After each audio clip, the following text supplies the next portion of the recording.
एक छोटे से शहर में कबीर नाम का एक लड़का रहता था। ज्यादा दोस्त नहीं, ज्यादा बातें नहीं, बस चुपचाप अपनी दुनिया में रहने वाला इंसान। हर सुबह वो एक छोटी सी चाय की दुकान पर बैठकर चाय पीता था। एक दिन वहीं एक लड़की आई, सफेद सलवार, हल्की सी मुस्कान और आंखों में जैसे कोई गहरी कहानी छुपी हो। उसका नाम था आयशा। आयशा ने चाय वाले से कहा, भैया एक चाय कम चीनी वाली देना। कबीर ने पहली बार उसकी आवाज सुनी और न जाने क्यों दिल ने धीरे से कहा, ये लड़की कुछ अलग है। उस दिन दोनों ने बस एक दूसरे को देखा, कोई बात नहीं हुई। लेकिन अगले दिन वो फिर आई, फिर तीसरे दिन, फिर चौथे दिन। अब कबीर रोज उसी समय चाय पीने आने लगा। एक दिन अचानक आयशा ने मुस्कुराकर पूछा, आप रोज यहां आते हैं?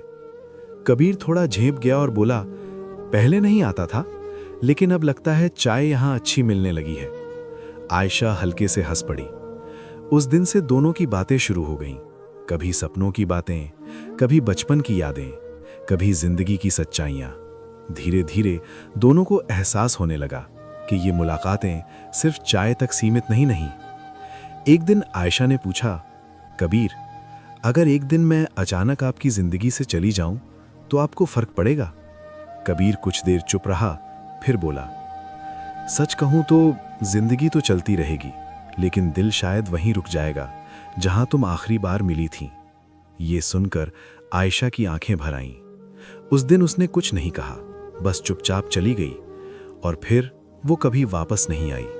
एक दिन, 2 दिन, फिर पूरा हफ्ता कबीर रोज उसी चाय की दुकान पर बैठता और अब भी 2 कप चाय मंगाता, एक अपने लिए और एक आयशा के लिए। दूसरी चाय हमेशा ठंडी हो जाती, लेकिन कबीर उसे फेंकने नहीं देता था। एक दिन चाय वाले ने धीरे से कहा, बेटा, जिस लड़की का तुम इंतजार करते हो उसकी शादी हो गई है, वो इस शहर से हमेशा के लिए चली गई है।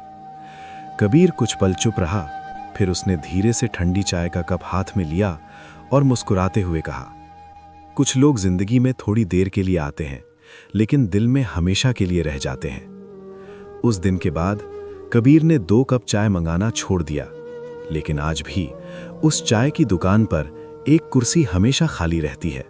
और जब भी कोई पूछता है कि ये कुर्सी खाली क्यों है, तो चाय वाला बस इतना कहता है कि ये कुर्सी किसी के इंतजार में नहीं है, ये कुर्सी एक अधूरी मोहब्बत की याद है। अंत की लाइन सबसे इमोशनल। कुछ मोहब्बतें मुकम्मल नहीं होती, क्योंकि अगर वो मुकम्मल हो जाएं तो यादों में इतनी खूबसूरत नहीं लगती।